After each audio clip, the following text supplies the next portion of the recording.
Hello students, good morning and welcome to the Vidya Mandir English class.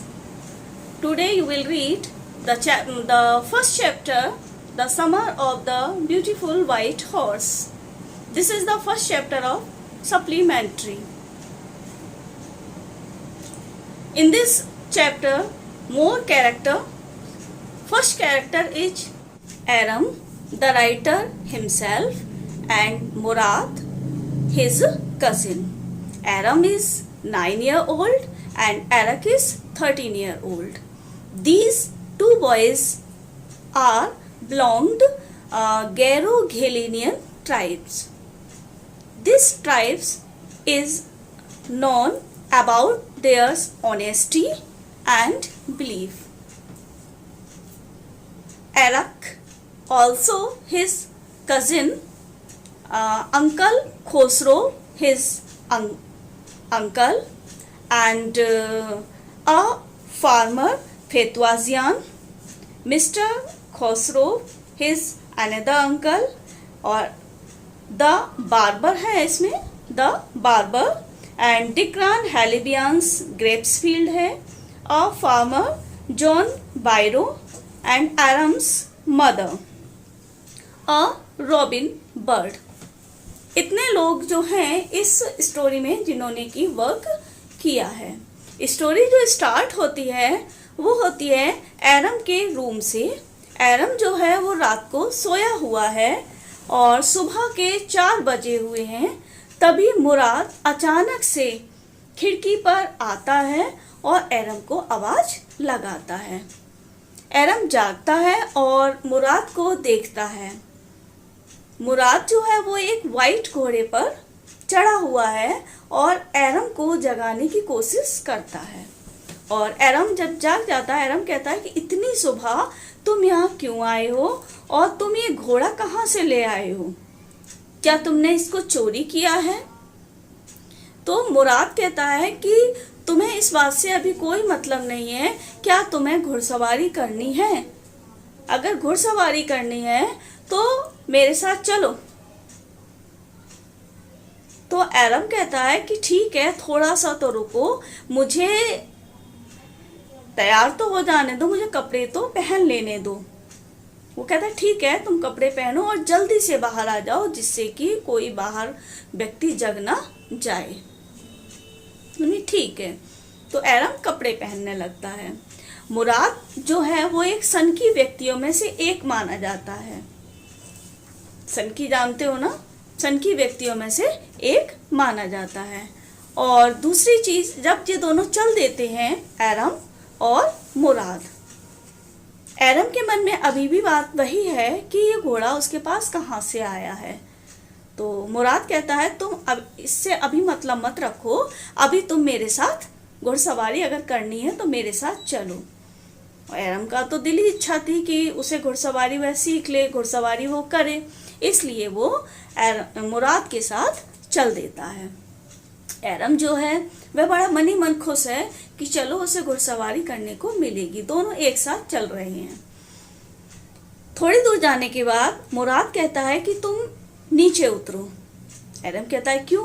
तो मुराद कहता है अब मुझे अकेले घुड़सवारी करनी है.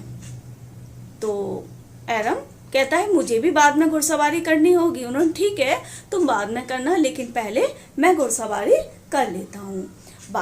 तो मुराद एरम को एक जगह पर उतारकर वहां से चला जाता है और अपनी घुड़सवारी करने लगता है. जब वह लौट कर आता है तो एरम से कहता है कि एरम, घोड़े को ठीक से चलाना, क्योंकि मुझे तो घोड़े को पटाना आता है. जरूरी नहीं कि तुम्हें भी घोड़े को पटाना आए, कहीं ऐसा ना हो कि घोड़ा तुम्हें गिरा दे. कहता है ठीक है, मैं देख लूंगा. तो बड़ी मुश्किलों से एरम घोड़े पर चढ़ता है और घोड़े को लेकर आगे की तरफ चलता है. थोड़ी ही दूर जाने के बाद घोड़ा जो है उसे एक फील्ड में, जो हमने अभी नाम बताया था आपको शुरू में, डिक्रान हेलीबियंस का एक ग्रेप्स फील्ड है, अंगूरों का खेत है, वहां पर उसे गिरा देता है. अब और वहां से भाग जाता है. उसकी जो 7 बेलें थी अंगूर की, वो भी वो कुचल देता है. कितनी बेलें थी? 7 वाइन्स उनको वह कुचल देता है और वहाँ से भाग जाता है। मुराद वहाँ दौड़ा दौड़ा आता है कि घोड़ा कहाँ गया, तो एरम कहता है वह मुझे गिराकर भाग गया। तो मुराद कहता है मुझे तुम्हारी इतनी फिक्र नहीं है जितनी कि मुझे घोड़े की फिक्र है, चलो तुम दूसरे स्थान से ढूंढो, मैं उसे दूसरे स्थान से ढूंढता हूँ, अगर जिसको मिल जाता है वो पोलाइटली घोड़े को ले आए और इस स्थान पर फिर ले आना। उन्होंने ठीक है, दोनों जाते हैं और मुराद को थोड़ी देर बाद घोड़ा मिल जाता है और उसके बाद मुराद वापस आता है। उसके बाद वो जाते हैं और घोड़े को एक वीरान सी जगह पर, जहाँ एक पुराना कभी फार्म हाउस टाइप हुआ करता था, वहाँ जाकर वह उसे बांध देता है। और उसके बाद आपको बताया था फार्मर जो था फेतुआ जियान, उसका जो फार्म हाउस था जहाँ पर कि सामान वामान ऐसे रख दिया जाता था, उस वो वीरान पड़ा हुआ था काफ़ी समय से, वहाँ कोई जाता आता नहीं था फेतुआ जियान के फार्म हाउस में। तो वहाँ पर उसने घोड़े को छिपा दिया और फिर दोनों घर वापस आ गए। और घर वापस आकर जो एरम था उसने फिर नाश्ता किया और फिर अपना दिन उसने रूटीन व्यतीत किया। उसके बाद डेली यही उनका रूटीन चलता रहता, सुबह को जाते और थोड़ी देर घंटे 2 घंटे अपना टहल कर अपना घुड़सवारी कर कर वापस आ जाया करते थे। इस तरीके से काफ़ी टाइम बीत गया। एक दिन मिस्टर इनके एरम के घर में जो उनके अंकल खोसरोव थे, अंकल खोसरोव भी क्या थे, बहुत ही ज़्यादा सनकी टाइप के व्यक्ति थे। मानो तो ये जो जुराफ था उनकी आदतों का वो उत्तराधिकारी था। उत्तराधिकारी ये नहीं कि पिता का वो पुत्र ही था, मतलब जिस तरीके से वो सनकी थे उसी प्रकार से मुराद भी सनकी था। अब सनकी किस टाइप के थे मिस्टर खोसरोव, एक बार वो नाई की दुकान पर, नहीं बार्बर की दुकान पर बाल कटवा रहे थे, तभी उनका बेटा, जो उनका अपना बेटा था एरक, वह आया और उसने कहा कि पिताजी पिताजी घर में आग लग गई है। तो मिस्टर खोसरोव बोले कि कोई बात नहीं, कुछ नहीं होता, आग लग गई है ना, कोई बात नहीं है, कुछ नहीं होगा। तो नाई बोला कि आपका बेटा कह रहा है कि आपके घर में आग लग गई है। फिर वो गुर्राए और बोले कि मैंने कह तो दिया, कुछ नहीं हुआ, कुछ नहीं होगा, सब कुछ ठीक है।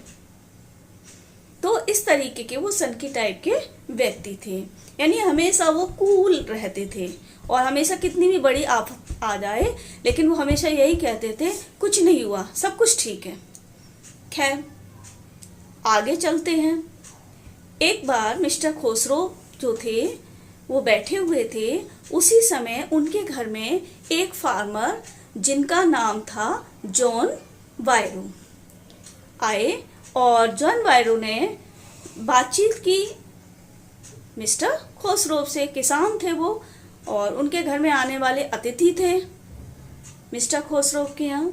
तो वैसे ही बातचीत करते रहे और जब इन्होंने बताया जॉन वायरो ने बताया कि उनका एक वाइट कलर का घोड़ा जो बहुत ही खूबसूरत था वह खो गया है कहीं और उन्हें मिल नहीं रहा है। तो मिस्टर खोसरोव फिर उसी तरीके से गुर्राते हुए बोले क्या हो गया, घोड़ा ही तो खोया है, तो क्या हो गया, कोई बात नहीं, सब कुछ ठीक है। तो वह व्यक्ति जो था वह बहुत ही उसे गुस्सा आया कि मेरा तो घोड़ा खो गया है और ये इस तरीके से मुझसे बिहेव कर रहे हैं। तो वो वहां से गुस्से में आकर चला गया। एरम की माँ ने आकर उनको बहुत समझाया कि ऐसा कुछ नहीं है, वो व्यक्ति तो अपनी बात को बताने की कोशिश कर रहा था। तो वो उनसे भी कहने लगे कि कोई बात नहीं है, कुछ नहीं है, घोड़ा ही तो खोया है। खैर लेकिन जो एरम था, एरम के मन में एक डर बैठ गया कि कहीं ऐसा ना हो कि जो जुराब घोड़ा यूज कर रहा है कि मिस्टर वायरो का ही वो घोड़ा हो। वह दौड़ा दौड़ा मुराद के पास जाता है और मुराद उस समय पीच के पेड़ के नीचे यानी आड़ू के वृक्ष के नीचे बैठा हुआ है और एक उसके पास पक्षी है, घायल पक्षी, उसको वह ट्रीट कर रहा है क्योंकि घायल हो गया है वह, उसको वह ट्रीट कर रहा है। और तभी एरम आ जाता है और एरम उससे कहता है कि इस तरीके से मिस्टर वायरो उनके घर पर आए थे और वो अपने घोड़े के विषय में बता रहे थे, क्या ये वही घोड़ा है? तो मुराद कह रहा है तुझे इस बात से कोई मतलब नहीं है, हम पहले घुड़सवारी कर लें, उसके बाद हम कभी वापस कर देंगे। तो एरम कह रहा है कि तुम कब वापस करोगे? अभी तो मुझे घुड़सवारी सीखने में टाइम लगेगा। उन्होंने जिस तरीके से तू सीख रहा है ना, उस तरीके से तो तुझे 1 साल लग जाएगा सीखने में, और मैं इस घोड़े को 1 साल तक इस गुप्त रूप से छुपाकर नहीं रख सकता। एरम उससे रिक्वेस्ट करता है कि कुछ दिन तो रख ले। तो उन दोनों में आपस में कॉम्प्रोमाइज होता है कि वे 6 महीने के लिए घोड़े को रख लेंगे। तो 6 महीने घोड़े की बात रखने के बाद जब फाइनल हो गई और ये लोग फिर से घुड़सवारी करने के लिए चल देते हैं, तो वही जब वे जा रहे थे तो जो ग्रेप्स फील्ड था उसके पास में इनकी मिस्टर वायरो से एक दिन भेंट हो गई। मिस्टर वायरो ने जब घोड़े को देखा तो इन बच्चों को देखा, इनकी अभिवादन हुआ दोनों का, और तब मिस्टर वायरो ने कहा कि अरे ये घोड़ा तो मैं कसम खा के कह सकता हूँ कि जैसे मेरा घोड़ा था व्हाइट कलर का, सेम ये वही घोड़ा है, क्या मैं चेक करने के लिए इसके दांत देख सकता हूँ? तो बच्चों ने कहा ठीक है आप दांत देख लीजिए, लेकिन ये हमारा घोड़ा है। उन्होंने दांत देखे तो दांत भी सेम वैसे ही थे जैसे उनके घोड़े के थे। अब तो मिस्टर वायरो कहने लगे कि मुझे तो कसम से कह सकता हूँ ये बिल्कुल मेरे घोड़े का ही जुड़वा घोड़ा है, क्योंकि मैं तुम पर कोई शक नहीं कर सकता, क्योंकि तुम ऐसी जाति के, ऐसी ट्राइब्स के लोग हो, यानी कि तुम गैरोगेलियन जो जाति है वो ऐसी जाति है, उस घर से तुम संपर्क रखते हो जो घर हमेशा ऑनेस्टी के लिए पॉपुलर है। इसलिए मैं तुम पर तो किसी प्रकार का कोई शक नहीं कर सकता, लेकिन मैं ये कह सकता हूँ कि ये मेरे घोड़े का ही कोई जुड़वा घोड़ा है। तो वो चला जाता है मिस्टर वायरो उन लोगों को आशीर्वाद देकर। अब वे दोनों परेशान हैं, थोड़े मन से डर जाते हैं कि अब हो सकता है वो पकड़ जाएं, या फिर उनकी वजह से उनकी जो ट्राइब्स हैं, उनकी जो जनजाति है वो बदनाम हो जाए। तो वे क्या करते हैं, उसी दिन जाकर मिस्टर जो खोसरोव थे उनके यहाँ जाकर चुपचाप से घोड़े को बांध देते हैं। उनके जो कुत्ते हैं वो भी उनके पीछे पड़ जाते हैं।